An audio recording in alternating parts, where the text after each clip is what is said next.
Hey, I'm Matt, and I'm president of a local company. We currently use MailerLite, and we switched to MailerLite from Constant Contact. And so for more reviews like this, click below. Both products help us solve the automation of trying to get targeted emails out to just your mass contact list. Nobody wants to do it on a manual basis. Click send, click send, click send. So it creates a nice automated way of sending those emails out. You can schedule them, and it just helped us be able to send out mass emails with permission to all those in our contact list. MailerLite is best in their pricing scheme based off of how many contacts you have and how much it costs per month.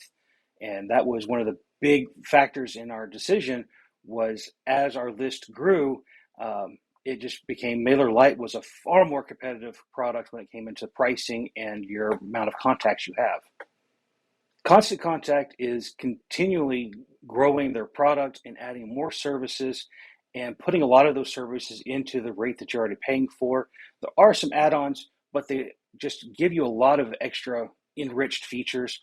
And what we've continually found is that the servers that they use have less bounce rates because they seem to be more trusted by email services that our clients are using. Getting started with Constant Contact was fairly easy in just that they have some tutorials and instructions you can follow and just step-by-step videos to train you on each thing that you needed to do. We went through a very in-depth process, and so after we watched all the videos, creating our first newsletter was incredibly simple. On the flip side, MailerLite was also very easy to get started, but seemed to be a lot more intuitive. We had a few members of our team who wanted to do a lot with newsletters, but don't have a technical background, and they didn't even bother to watch the videos. They hopped right into MailerLite and were creating newsletters as though they've been doing it for years. And so we did find that MailerLite was a little bit stronger in that regard, in that it was just very easy to get started without even watching a video. When considering what type of automated email system you want to use, there's a few things to consider. Number one, what is its ease of use? Thinking about your staff and their technical backgrounds.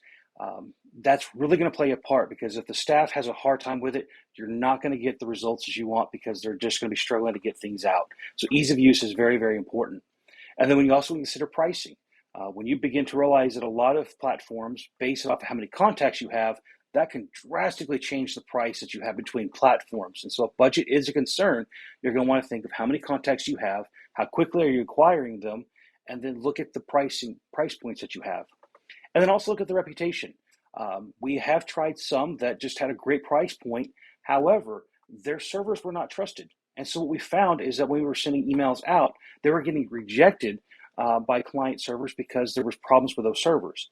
And so reputation for the automation software is going to play a key part in how many of those emails when you send out actually get delivered to your intended audience.